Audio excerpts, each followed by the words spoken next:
Guys, this is रचित और आप देख रहे हैं स्टॉक डायरी।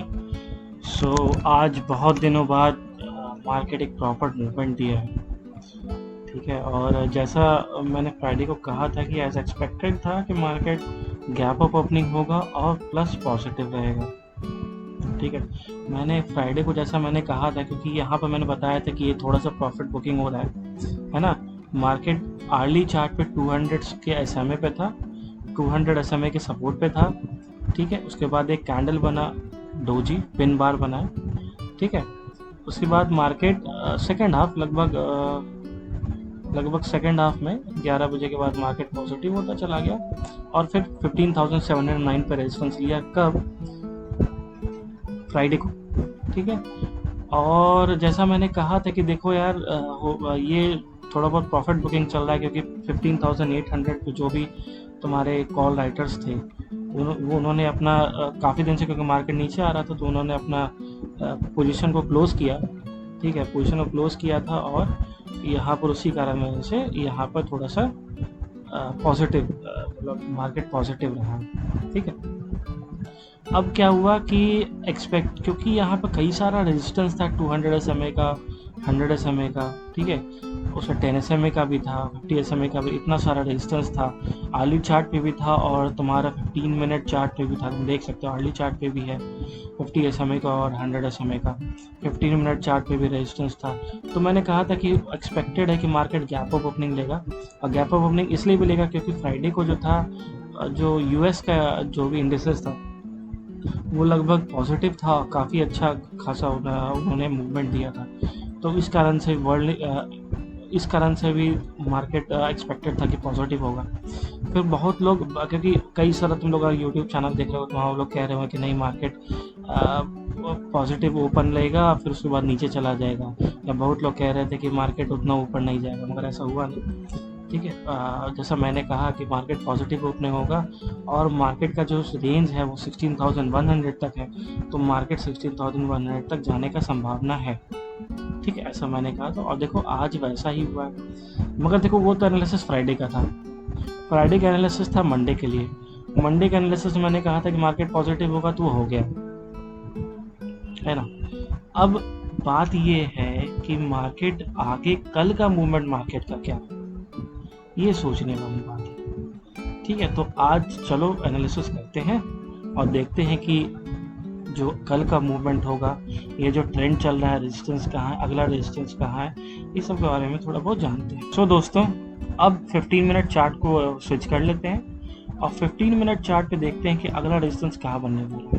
तो देखो, जैसा ये जो ब्लू लाइन मैंने ड्रॉ किया था, ये ब्लू लाइन बस दिखाने के लिए था कि ये एक रेजिस्टेंस यहाँ पर बन रहा है, छोटा सा रेजिस्टेंस यहाँ बन रहा है।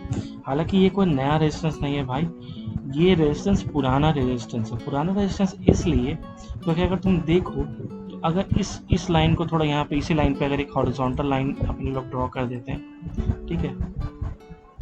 हाँ, अब देखो ये लाइन के पास देखो कई सारे रेजिस्टेंस है। यहाँ देखो, यहाँ भी प्रॉपर थोड़ा बहुत रेजिस्टेंस लिया है, यहाँ भी थोड़ा बहुत रेजिस्टेंस लिया है। ठीक है, ±1% तो मान के चलो, मगर हाँ यहाँ भी रेजिस्टेंस लिया है, यहाँ भी देखो रेजिस्टेंस लिया है, यहाँ भी रेजिस्टेंस लिया है, तो 2-3 जगह ही रेजिस्टेंस लिया है। ठीक है, प्लस आज के दिन भी अगर तुम देखो तो मार्केट 15 मिनट चार्ट पे, चलो 5 मिनट चार्ट पे स्विच कर लेते हैं, और 5 मिनट चार्ट पे तुम देखो कि मार्केट यहाँ पर इस लाइन को टच किया।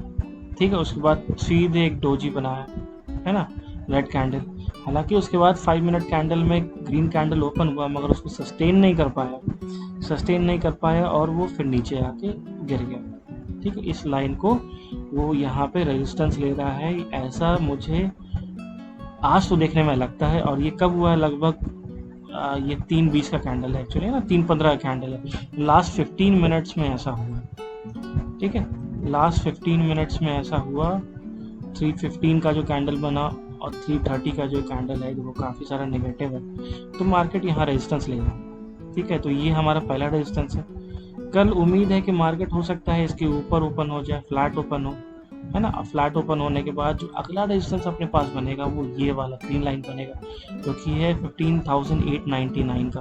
तो 10 पॉइंट पहले ही बंद कर देना 15,890 पर, जो है टारगेट बनना चाहिए, क्योंकि यहाँ पर तुम देख लो, यहाँ पर ट्रिपल टॉप है, 1 2 3, और जब ट्रिपल टॉप होता है तो थोड़ा बहुत तो जानने वाली बात है कि रेजिस्टेंस है भाई, ट्रिपल टॉप है तो रेजिस्टेंस है ही, प्रॉपर रेजिस्टेंस है, अच्छा खासा रेजिस्टेंस है। तो अगर कॉल ऑप्शन तुम लोग कल लेते हो तो ये बात ज़रूर ध्यान रखना कि 15,890 पे जैसे मार्केट पहुँचे वहाँ पोजीशन क्लोज कर देना। हमारा सपोर्ट क्या बनेगा, तो हमारा सपोर्ट बनेगा 15,838 का बनेगा, ठीक है, 38 का रेजिस्टेंस बनेगा अगर इसके ऊपर मार्केट ओपन होता है तो, ठीक है। वरना देखो एक बहुत इंपॉर्टेंट बात क्या हो गई है, यहाँ पर एक गैप बन गया है ना, और जब गैप बनता है ना तो यार एक बहुत बड़ा टेंशन हो जाता है कि मार्केट उसको फिल करने आएगा ही आएगा, ठीक है। तो अब इसको मार्केट फिल करने आएगा, अब कब फिल करेगा तो सोचने वाली बात है। हो सकता है यहाँ से रेजिस्टेंस लेके वापस हो जाए मार्केट, या हो सकता है 16,100 पे रेजिस्टेंस लेके वापस हो जाए, मगर ये फिल तो होगा। साइडवेज ट्रेंड चल रहा है तो कल भी हो सकता है, कल भी मार्केट थोड़ा बहुत नेगेटिव लेके यहाँ फिल कर ले, उसके बाद पॉजिटिव हो जाए, ये भी हो सकता है। सिनेरियोज तो बन रहा है, ठीक है। प्लस अगर तुम डाइवर्जेंस की बात कर लो तो देखो यहाँ एक अच्छा चीज़ तुम्हें मैं दिखाता हूँ। ये देखो RSI डाइवर्जेंस बहुत इंपॉर्टेंट है यार।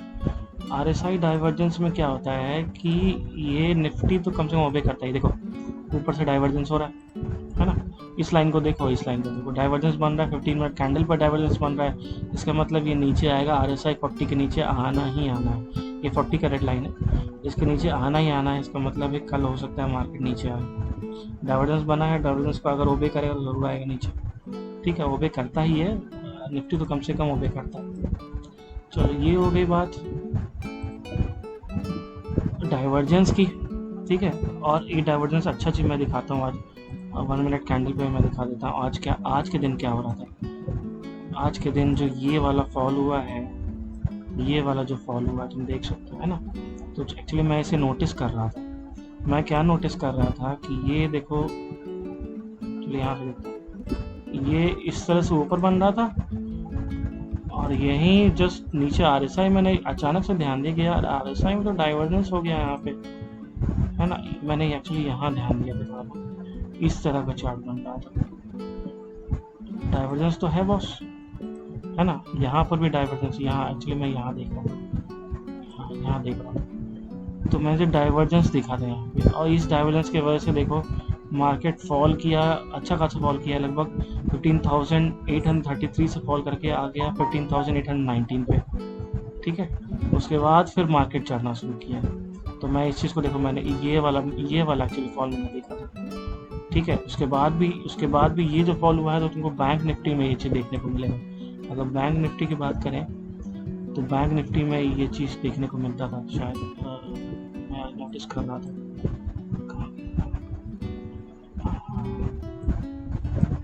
ये देखो बैंक निफ्टी में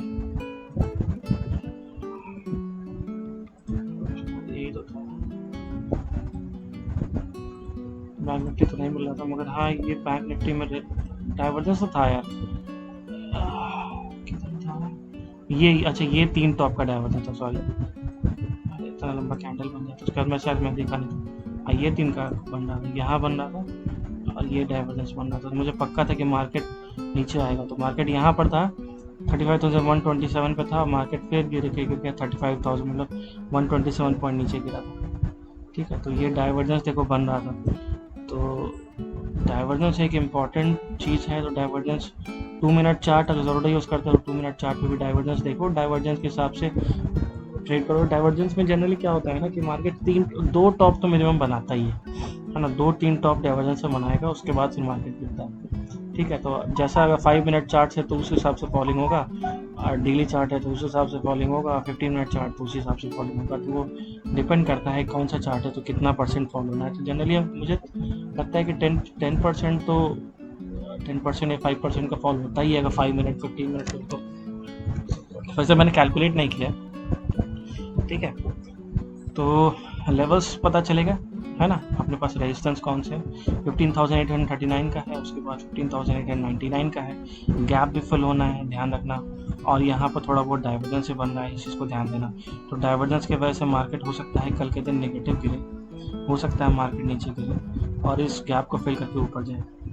अगर यहाँ पर इस लाइन 15,038 पर रेजिस्टेंस लिया तो अगर गैप ऑफ ओपनिंग हुआ, अगर मतलब ओपनिंग हाई हुआ और इसको सस्टेन कर गया, इस रेजिस्टेंस को मतलब सपोर्ट की तरह ले लिया, वो सपोर्ट पर सस्टेन कर गया, तो फिर मार्केट अगला रेजिस्टेंस जो है 15,899 पर ही लेगा और वहाँ पर 10 पॉइंट्स नीचे ही, थोड़ा 15,890 ही समझना। और वहाँ पर फिर एज अकॉर्डिंगली तुम लोग अपना देख लेना क्या करना है नहीं करना है, ठीक है। तो ये हो गए लेवल्स की बात निफ्टी की। बैंक निफ्टी में भी देखो, बैंक निफ्टी में तो ऐसा कुछ नहीं है, फ्लैट ट्रेंड है। डाइवर्जेंस तो हालांकि यहाँ भी है, देखो यहाँ पर भी देखो 15 मिनट चार्ट में कैसा फ्लैट ट्रेंड तो नहीं बन रहा है, मगर हाँ फ्लैट बन रहा है यहाँ पे, और ये हायर हाई बन रहा है ना। तो यहाँ बैंक निफ्टी में भी थोड़ा बहुत डाइवर्जेंस है, ठीक है। बैंक निफ्टी का अगला रेजिस्टेंस बनता है 35,460 का, ठीक है। तो वो एक रेजिस्टेंस बनता है। दूसरा रेजिस्टेंस हमारा बनेगा 35,287 का। तो लेवल है 35,287 याद रखना। दूसरा है 35,460। तो ये दो रेजिस्टेंस बैंक निफ्टी में बन रहे हैं। बात करें अगले सेगमेंट की, तो अगला सेगमेंट हमारा ऑप्शन चेन का है। तो ऑप्शन चेन में देखो आज क्या हुआ, सुबह मैंने क्या नोटिस किया था और अभी क्या कंडीशन है वो मैं बताता हूँ। तो सुबह मैंने ये नोटिस किया था कि 15,700 पे 14,000 कॉन्ट्रैक्ट नेगेटिव हो गए थे और यहाँ 15,650 या 750 ये तीनों पे कॉन्ट्रैक्ट नेगेटिव्स थे, ठीक है। कॉन्ट्रैक्ट नेगेटिव होने का मतलब होता है ये कि यहाँ पर जो भी राइटर, देखो इस साइड राइटर्स हैं, है ना। कॉल राइटर्स वो आदमी होते हैं जो कॉल ऑप्शन को सेल करते हैं, ठीक है। मतलब उनका मानना होता है कि कॉल ऑप्शन मतलब जो निफ्टी का प्राइस है इस प्राइस के ऊपर नहीं जाएगा, तभी तो उनको फ़ायदा होगा, ठीक है। सेल कर रहे हैं मतलब अगर जितना नीचे जाएगा उतना उनको फ़ायदा होगा, ठीक है। जैसे कि कोई आदमी 15,900 ऑप्शन को सेल करता है, ठीक है। रेट क्या चल रहा था, तो रेट तुम्हारा प्राइस है 30 जो भी है 3385 है, 3380 है ना, यहाँ जैसा लिखा हुआ। तो इस ऑप्शन को मान लो 15,900 को सेल कर देते हैं, ठीक है। सेलिंग करने के बाद जैसे ही मार्केट नीचे जाता है तो इसका रेट घटेगा, ठीक है। रेट घटेगा इन द सेंस 5 रुपये भी हो जाएगा, 10 रुपये भी हो जाएगा, तो जो डिफरेंस होगा उनको फ़ायदा हो जाएगा, है ना। तो यहाँ पर सारे कॉल राइटर्स हैं। अब देखो कॉल राइटर्स भी होते हैं यहाँ पर, कॉल बायर्स भी होते हैं, मगर जनरली क्या होता है कि कॉल राइटर्स का पैसा ज़्यादा लगा होता है, ठीक है। उनको एक ऑप्शन के लिए लगभग 1.5 लाख या 2 लाख रुपए मार्जिन रखना पड़ता है एक लॉट के लिए। और बायर्स को क्या है यार 33.80 पे मान लो 33.80 पे है प्राइस इसका, एक लॉट 75 का है या 100 का भी लॉट है यार, तो तुम कितना रुपये 3400 रुपीज़ से ज़्यादा तो लगना ही नहीं है। अगर उनको 1.5 लाख रुपए लगेगा तो भाई जो 1.5 लाख रुपए लगाएंगे तो वो एनालिसिस तो अच्छा ही करेंगे, प्लस तुम्हारा प्रॉफिट अनलिमिटेड है क्योंकि तुम बायर हो, और जो सेलर्स हैं उनका लॉस अनलिमिटेड है। क्योंकि अगर मान लो ये 33.80 से 133.80 चला गया तो तुमको 100 पॉइंट्स का उनको लॉस हो जाएगा और तुमको 100 पॉइंट्स का प्रॉफिट। तो ये 1000 चला जाएगा तो तुमको 1000 का प्रॉफिट होगा और उनको 1000 का लॉस। तो लॉस उनका अनलिमिटेड है सेलर्स का। जब सेलर्स का लॉस अनलिमिटेड है तो एनालिसिस अच्छा ही करेंगे, है ना। तो ये मान के चला जाता है कि यहाँ पर सारे ऑप्शन सेलर्स हैं, ठीक है। अब देखो यहाँ पर क्या हुआ था, सुबह के समय में क्या था, निगेटिव हो रहा था, मतलब ऑप्शन सेलर्स यहाँ पर क्विट कर रहे थे, मतलब अपने ऑप्शन को क्लोज कर रहे थे, पोजीशन को क्लोज कर रहे थे, मतलब यहाँ पर बाइंग कर रहे थे, ठीक है। तो 22,793 कॉन्ट्रैक्ट क्लोज हुआ, 10,000 कॉन्ट्रैक्ट क्लोज हुआ, 12,000 कॉन्ट्रैक्ट क्लोज हुआ। और उसके अपोजिट यहाँ देखो यार ये सब कॉन्ट्रैक्ट बिल्ड हो रहा था। ये पुट राइटर्स चाहते हैं कि मार्केट ऊपर जाए नीचे ना आए, ठीक है। तो यहाँ पर ऊपर बिल्ड हो रहा था, कॉन्ट्रैक्ट बिल्ड हो रहा था। भाई जब ये टाइप का सिनेरियो इस टाइप का सिनेरियो हो, इसका मतलब होता है कि मार्केट ऊपर जाने वाला है। मगर इसके बाद भी एक और इम्पॉर्टेंट टॉपिक होता है कि रेजिस्टेंस कहाँ बन रहा है। तो सबसे ज़्यादा कॉन्ट्रैक्ट जो था 15,800 पर था, लोग सुबह 9, साढ़े 9, 10 बजे देखोगे तो 15,800 पर सबसे ज़्यादा कॉन्ट्रैक्ट्स था। लगभग यहाँ पे 67,000 कॉन्ट्रैक्ट्स था सुबह, 67,000 यहाँ कॉन्ट्रैक्ट्स था और ये 11,000 था पॉजिटिव में, और ये -12,000 हो गया है, समझ रहे हो।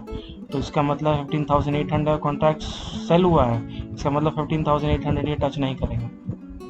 ऑप्शन तो यही कह रहा है भाई कि 15,800 ऑप्शन कल 15,800 मार्केट नहीं जाएगा, ठीक है। उसके अपोजिट देखो 15,800 पे 36,000 कॉन्ट्रैक्ट्स बिल्ड हुए हैं पुट साइड में, तो ये इंपॉर्टेंट सपोर्ट हो जाता है 15,800, अच्छा सपोर्ट बन जाता है। मतलब मार्केट नीचे गया तो 15,800 क्रॉस नहीं करेगा, हमेशा ये 15,800 इन द मनी रहेगा, ऑप्शन के हिसाब से तो ऐसा ही है। और बात करें ऊपर की, जो ये येलो सेक्शन है पुट का, क्योंकि पुट राइटर्स अगर होंगे तो मार्केट ऊपर की ओर जाएगा। तो यहाँ देखो 5700 जो है 15,900 पे कॉन्ट्रैक्ट बिल्ड हुआ है और 9650 बिल्ड हुआ है 15,900 कॉल राइटर्स बिल्ड किए हैं, मतलब ओपन का इंटरेस्ट कॉन्ट्रैक्ट बिल्ड हुआ है, मतलब कॉल साइड का कॉन्ट्रैक्ट ज़्यादा है, इसका मतलब 15,900 10 पॉइंट नीचे ही रखना, 15,900 पे अच्छा खासा रेजिस्टेंस लेगा। ये अभी का डेटा शो कर रहा है, सुबह का डेटा हो सकता है यहाँ पे चेंज हो जाए, हो सकता है यहाँ पर कॉन्ट्रैक्ट बिल्ड होना सुबह जैसे आज हुआ था। अच्छा, आज ऐसा इतना ज़्यादा कॉन्ट्रैक्ट क्यों बिल्ड हुआ यहाँ पे जानते हो? क्योंकि जो 15,800 हो सकता है, देखो कहने का मतलब है कि हो सकता है आदमी जो इन्वेस्टर्स हैं, आदमी क्या जो इन्वेस्टर्स हैं वो रैली के शुरुआत में ही शॉर्ट करके बैठे हों, ठीक है। तो अर्ली चार्ट पे अगर देखो तो अगर रैली के शुरुआत में 15,800 को शॉर्ट करके वो बैठे होंगे तो वो तो भाई 3 दिन का फ़ायदा उठा लिए, है कि नहीं। जैसे रैली का शुरुआत हमारा कब था? रैली का शुरुआत हमारा था 28 तारीख को, है ना। 28 तारीख को जो 15,800 का 28 जून को अगर जुलाई का कॉन्ट्रैक्ट को शॉर्ट कर दिए होंगे तो देखो कितना दिन, 28 जुलाई से लेकर 2 जुलाई तक, 28 जून से लेकर 2 जुलाई तक, हाँ 29, 30 और फिर ये 2 दिन, 4 दिन का मूवमेंट ये कैच कर लिया। मगर वो आदमी जो 2 जुलाई को 15,800 या 30 जून को या 1 जुलाई को जो किया होगा 15,800 को, या हो सकता है जो 2 जुलाई को शाम में किया हो, अगर शॉर्ट करके बैठा हो, यहाँ पर शॉर्ट कर दिया हो, तो उन्हें तो लॉस हो गया ना भाई। तो जब उन्हें लॉस हुआ तो वो क्या करेंगे? वो एक काम करेंगे, क्योंकि उनका एनालिसिस भी कहता है कि भाई मार्केट ज़्यादा ऊपर जाएगा नहीं, तो वो क्या करेंगे, वहाँ पर स्ट्रैडल करेंगे। स्ट्रैडल इन द सेंस कि वो पुट ऑप्शन को भी सेल कर देंगे, थोड़ा यहाँ सेल करेंगे, थोड़ा यहाँ सेल करेंगे, ठीक है। तो इस वजह से जो 15,800 का कॉन्ट्रैक्ट यहाँ पर कितना सारा बिल्ड हुआ, मेरा मानना है, ऐसा ज़रूरी नहीं कि हो, मगर मेरा ऐसा मानना है, ठीक है। खैर, तो इसको देख के क्या पता चलता है कि 15,900 पे रेजिस्टेंस है और सपोर्ट हमारा है 15,800 पे। कॉन्ट्रैक्ट सबसे ज़्यादा बिल्ड हो गए हैं 15,800 पे पुट साइड पे, ठीक है। उसके बाद अगर 15,900 की बात की जाती है, यहाँ पर कॉन्ट्रैक्ट जो बिल्ड हुए हैं वो 5700 ही है, मगर कॉल साइड में 9600 कॉन्ट्रैक्ट बिल्ड हुआ है। इसका मतलब है कि यहाँ पर 15,900 पे रेजिस्टेंस लेगा, मगर कल डिपेंड करता है उसके बाद जो अगला रेजिस्टेंस होगा वो हमारा होगा 16,000 का, ठीक है। वो अगला रेजिस्टेंस 16,000 का, 58,000 एंड कॉन्ट्रैक्ट्स यहाँ बिल्ड हो गए हैं 16,000 पे, आज 15,000 कॉन्ट्रैक्ट्स ऐड हुए, ठीक है। ये हमारा अगला सेगमेंट था ऑप्शन का। बात किया जाए वॉल्यूम का, तो आज दिन भर में वॉल्यूम का क्या हुआ, तो देखो निफ्टी में वॉल्यूम क्या हुआ कि सबसे पहले देखो कितना ज़्यादा वॉल्यूम था सुबह के टाइम ही, यहाँ पर पहला 15 मिनट कैंडल पे हाई वॉल्यूम शो कर दिया मार्केट, हाई वॉल्यूम। उसके बाद अगला भी जो कैंडल बना, मतलब 9:30 तक 9:45 तक हाई वॉल्यूम दोनों था, इसका मतलब सुबह ही पता चल गया कि मार्केट अब ऊपर ही रहने वाला है। उसके बाद कोई रेड वॉल्यूम जो था, कोई भी 20 SMA को क्रॉस नहीं किया, और लास्ट में भी क्या हुआ कि यहाँ पर वॉल्यूम बिल्डअप हुआ है, लगभग 230 के पास भी वॉल्यूम यहाँ बिल्डअप होना शुरू किया, इंक्रीजिंग वॉल्यूम। हालांकि लास्ट जो 15 मिनट है वहाँ पर थोड़ा बहुत रेड वॉल्यूम देखने को मिला, तो वो हो सकता है कि 15,800 वाले अपना जो बाइंग ऑप्शन था, है ना, वो अपना पोजीशन को क्लोज कर रहे हैं जो बायर्स है, तो उस वजह से भी थोड़ा बहुत हो सकता है कि यहाँ पर ख़त्म हुआ, ठीक है। तो मगर रात लास्ट डे का जो वॉल्यूम देखने को मिल रहा है ना, वो कुछ अच्छा नहीं कर रहा, क्योंकि काफ़ी बड़ा वॉल्यूम है ये, ठीक है। तो इसको ध्यान रखना है, कल 15 मिनट, पहला 15 मिनट क्रूशियल हो जाता है, क्योंकि इस गैप को भी तो फिल करना है ना। तो वॉल्यूम के हिसाब से यार वॉल्यूम बिल्ड हो रहा है तो मार्केट पॉजिटिव ही है, मगर इस वॉल्यूम को थोड़ा कट आशंका हो जाती है, जिस वजह से पहला 15 मिनट कैंडल क्रूशियल हो जाता है। 15 मिनट कैंडल अगर अच्छे वॉल्यूम से हुआ तो फिर मार्केट 15,900 तक जाएगा। हालांकि ज़्यादा मूवमेंट देखने को नहीं मिल रहा है, 15,834 पे है, 15,890 तक जाएगा, मतलब लगभग 50 पॉइंट्स का ही मूवमेंट शायद देखने को मिले। मगर हाँ, अगर उसके बाद कोई अच्छे इन्वेस्टर्स आ जाते हैं तो 15,900 को जैसे ही क्रॉस करेगा वो, तो फिर अपना जो अगला टारगेट होगा वो 16,100 पे ही जाएगा, जो कि 200 पॉइंट्स है। चलो, अपना जो इम्पोर्टेंट सेगमेंट है वो है FII डेटास का। FII डेटास बहुत ही अच्छे हैं, मतलब बहुत ही फ़नी डेटास हैं। Funny data in the sense कि अब देखो आज का जो डेटा है उसमें सबसे अच्छी बात क्या है ना, कि यहाँ देखो टोटल बाइंग आज भी नेगेटिव था, ठीक है, टोटल बाइंग आज भी नेगेटिव था, मगर ये देखो बाइंग और सेलिंग कितना नीचे गिर गया।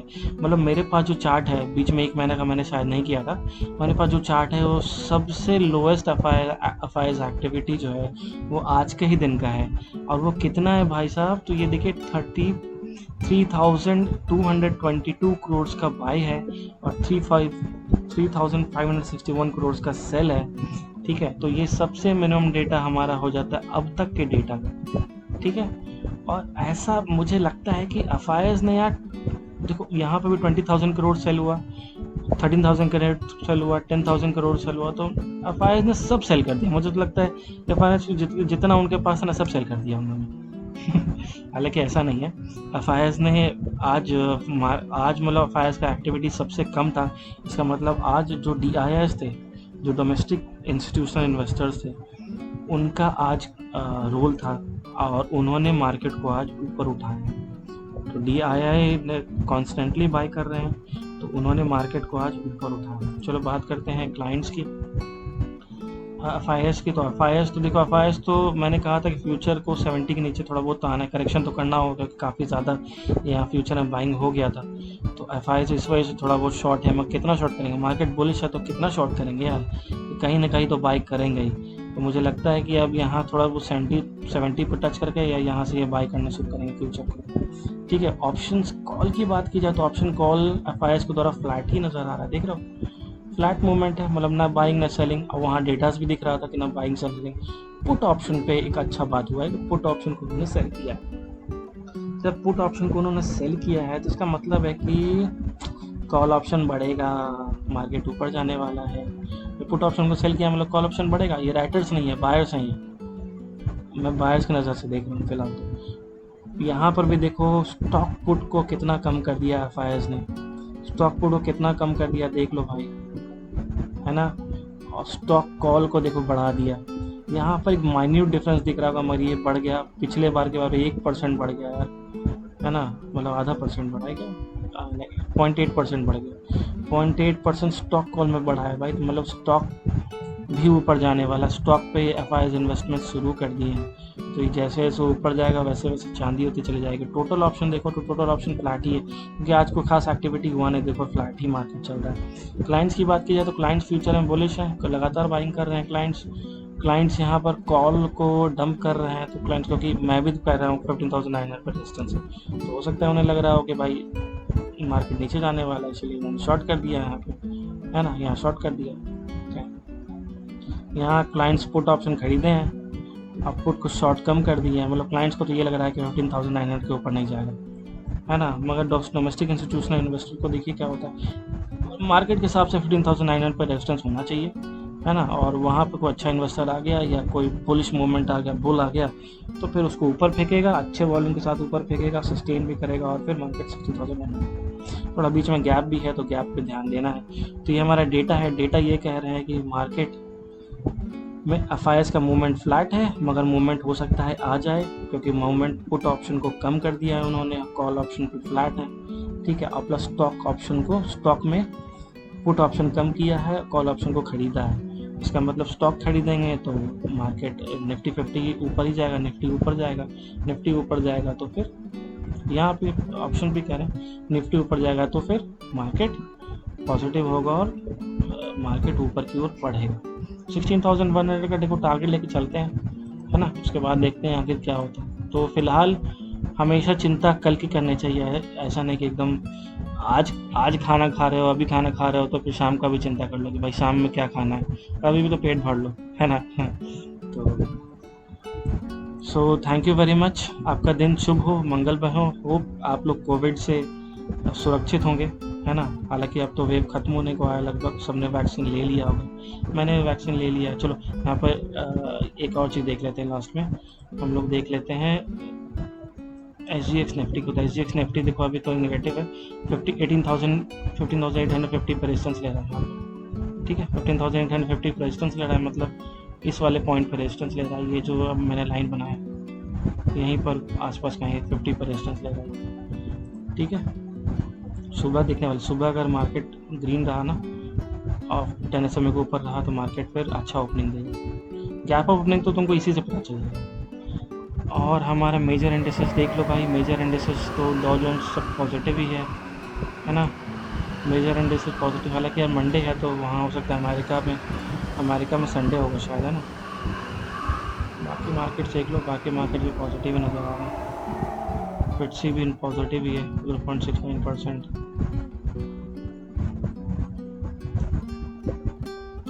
ठीक है, दैट्स ऑल फॉर नाउ।